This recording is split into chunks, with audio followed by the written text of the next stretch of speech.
Hey everyone, welcome to the weekly update. I'm Chuck Mayer. It's 75 degrees out here. It's January the 15th. Welcome to Fishy Business. Welcome to South Carolina weather. We're going to start where my day started, which was helping to unload pallet after pallet after pallet after pallet after pallet after pallet after pallet of everything that Guy ordered earlier in this week. And the one place that I want to start are with these Aquarium Ascent aquariums. Apparently we didn't need just one, we needed 2 pallets of them, so they are the focal point of my first display tonight. These are fantastic aquariums, all kidding aside. They have a beveled view, so you can actually see them a little differently from the top. It's a really cool way to look at the fish, see the fish. These, if you look right here, you can see the angled top edge, so that it's got a real cool style to it. Very contemporary, and it gives you another way of viewing the fish from the top and the front. So these are really cool aquariums. These are 20-gallon aquariums. They're totally outfitted, and they are great. The main reason we ordered them are for betas. We have lots of beta customers who are used to keeping betas in very small environments. The betas really do a lot better if they're given a tank for themselves, and the price point of these tanks makes them just as affordable as a very small beta habitat. So that is really where the push is for what we're using these tanks for. And as you can see in the video, we have plenty of them. So that is where we'll start. Let's go to the main store, and I'm going to show you a little bit of what came in this week. One of the things we have been out of in the last couple of weeks, and very important because a lot of you in saltwater have red cyanobacteria that pops up now and again. Red cyano isn't an algae as much as it is a bacteria, and we have this ChemiClean, which we've just got back in stock for fighting it. ChemiClean is great. This will do up to about 300 gallons worth of tank treatment. So if you have that noxious red slime that's developing in the sand or developing on the rocks, or trying to cover your corals, we've got ChemiClean back in stock. We just got back in stock Reflux. We've been out of it for a couple of weeks. This is a fantastic product for the removal of hair algae. Now, as long as I've done this, we have never had anything in this business that has worked for hair algae 100%. While I would not have believed it had I not used it in service accounts that I had problems with myself, I would not have believed it. But Reflux is the answer to your hair algae problems. Obviously, if you get your calcium, KH, and magnesium right, hair algae problems should never really develop. But in certain cases, you will have that one rock that maybe sun comes in on, and just because of the lighting, wants to grow and flourish. Reflux is the answer. It's back in stock. I got 10 of these today, so we'll see how long they last. But Reflux back in stock for your hair algae. Firstly, you can't talk about this week at Fishy Business without talking about live plants. In here, not only do we have all these new discus varieties that Kevin has gotten in and are very alert and active and beautiful and colorful, but we have plants. Tons of melon swords, big showy swords, tons of anubias through here. The store is completely loaded with plants again, so we've got them in stock. Come down and check them out if you want to add some plants to your planted aquarium. We have got dwarf lilies. The rotala is really nice this week. The valves are the best right now. Water sprite, we got a little bit of everything. Kevin really overdid it with the plants this week, but we've got them. The community fish are still being unpacked right now, so I can't show those, which I'd like to. Kevin has a lot of them down the center aisle, and you will just have to come by and see those for yourself. What has been put out already have been the peacocks. A lot of Africans that came in this week. I harp on the peacocks a lot, maybe not enough. They really, really look phenomenal this week. Also behind you, beyond exceptional, he got in platinum angelfish. These are all locally raised angelfish. I cannot remember the last time we had platinum angels, but the angels look fantastic this week. If you are in the market for angelfish, maybe know nothing about angelfish and would like to try some or see how they cohabitate with your community fish, you can't do better than to come check them out right now. Hardy, disease-free, we got them. Lots of live bears again this week like last week. I kind of harped on them last week, but there's a very good reason. Back-to-back weeks we have had a really, really nice selection. the balloon mollies that came in this week, butterfly balloon mollies that we didn't have last week. If you're in the market for live bears, can't do better than the live bears we have right now. We have a bunch of rainbows that just came in, and some of my favorite fish, the electric blue acara, both for their temperament and their color. They're not a highly aggressive type of cichlid. They are super beautiful. They retain that beauty the older that they get, and they are very affordable for the color that they give in freshwater. Against a planted tank where you have lots of greenery, these fish are standout, standalone fish, and they make a huge pop in any aquarium. Lots of small African cichlids this week too that are very, very colorful. Lots of assorteds here. One of my favorites, which is the albino cupressiceps. We don't get these very often, and they are a stunner of an African fish. If you put them with some of the other more colorful Africans, I think they stand alone. They're a great fish, and we got those this week. Okay, so Red Sea fish came in, and we're going to start the saltwater section by showing you the soul tang. The soul tang is great for a lot of reasons. One, because it is a very domineering fish that only gets more beautiful the older it gets. It will be very compatible even in an aggressive tank because it holds its own. I have two in service right now, and they're phenomenal fish, both with the color, their outward appearance, and how quick they'll come eat out of your hand. They almost always come in fairly relaxed.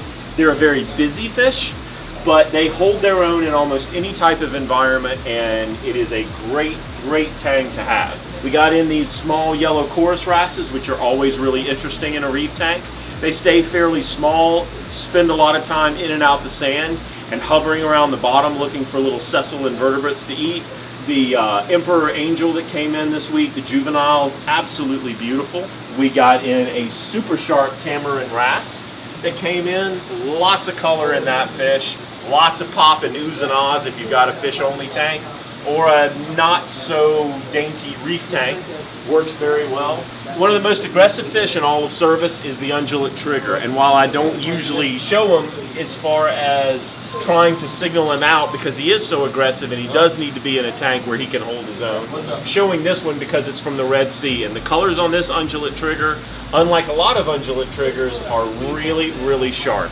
One of the number one things about Red Sea fish is they all have an abnormally sharp color contrast on their bodies for even the same types of fish that come from other oceans. Even Australia, the fish that typically come from the Red Sea are more vibrant, a lot of times more hardy. You do pay for them, but they are by and large very hardy, very beautiful, and that's why I'm pointing them out. Not to mention the next fish on the list, which is the Desjardins, or the Red Sea sailfin tang. I got an extra large in here. It's already developing the purple around the caudal keel. One of the hardiest fish I sell. It's not indestructible, but it's pretty close. Gracie got in a very huge Hawaiian zebra moray eel. It's an XL, even though it's not really an XL. This moray gets even much bigger than this, but it is a very cool moray.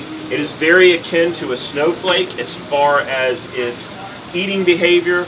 It has molars, not the viper-like teeth of the gymnothorax species. It will actually crush snails, hermit crabs, things like this. This is what comprises most of its diet, clams, things like that. And it is fairly compatible in just about any tank where the fish isn't big enough for it to eat. It is not a super aggressive eel. If any of you have experienced that, it is something I have not experienced, as it will go with most types of fish that it can't get in its mouth. Let's go look at the invertebrates. Well, before we get to the invertebrates is the Valencia goby. This is a really great sand sifting goby. Gracie got 2 or 3 of them in. I put it on par with the diamond goby as far as its behavior. It's typically a bottom dwelling goby. It'll sift sand, and it's very showy. So a very cool fish there. I also got what probably is the smallest snowflake moray I have ever had. And that's saying a lot because I've had a lot of snowflake morays. However, this one is about the size of an earthworm, just very ornate. So as you can see in the footage, beautiful, beautiful, tiny, tiny, tiny snowflake eel. I also got in really cool squat lobsters. They always walk around with their fists in the air, kind of like our very own Gracie. So it's very unique. They are the coolest little lobsters in the tank, and they really put on a show when you see them. I also got coral banded shrimp, and we haven't had those in a little while. Those are great because it's a very different shrimp. They're not a cleaner shrimp, but they're an ornate shrimp that is very, very cool to have. This comprises just a quick overview of the saltwater we got in this week. We did get, what else? Snails and hermit crabs, big thing, hermit crabs. Since we ran out of those last week, we have a lot of hermit crabs this week. As I'm looking around the room, there are a lot of sea urchins, different types of sea urchins, different types of crabs, Sally Lightfoot crabs like we had last week, lots of different wrasses. There's really a lot going on, and definitely come in and for the freshwater section, see some of the freshwater fish that came in that I didn't have a chance to show you tonight because they were still being put up. Okay, so Kevin has been tied up with a customer since we've been shooting this video. I actually did his pick of the week, which were angelfish. So forgive me, Kevin, you'll be back with us hopefully next week. Gracie and Michael both have their picks of the week, and they're coming right up. Hey y'all, welcome back to the Coral Spotlight. Last week we talked about zoanthids, and my favorite zoanthid, the seduction zoa. This week we're going to talk about a group of corals called hammer corals. Right over here we have them at $20 a head, and we got plenty of them for you. What's cool about these guys is they're a relatively tough coral, and they get this really pretty fleshy extensions with their polyp. Another cool thing about them is they're relatively durable corals, so you can, even some beginners can be able to care for some of these guys. Something else I want y'all to notice when you come by through here, you'll see a lot of different color variety. We got purple and green, we got purple, we got gold, we got just green. I mean, the amount of colors these corals can have is just almost endless. Alright, so my top pick of this week for saltwater fish came in, geez, was it yesterday or the day before yesterday? I think it was yesterday. So it's a zebra and moray eel. So right now this guy is about 30 inches in length, 36 inches in length. He will get to about, I'd say like 5 feet. They're great in any type of predator tank. You're gonna need a big tank though, at least, gosh, at long term, at least a 125 because of how long they get. They will eat anything that fits in their mouth, anything, live fish included. So a tank with triggerfish, lions, larger tangs, larger angels, anything bigger and maybe a little aggressive would be great where he is. These guys come from, well, this guy in particular came from the Red Sea this week. They can be found Indo-Pacific, like I said, Red Sea, Africa. There's a few different places. That being said, sometimes the color can range a little bit. Sometimes it'll be a little brighter, sometimes it'll be a little dull. I think his coloration is great, being that it came from the Red Sea. So, other than that, that is my top pick of the week.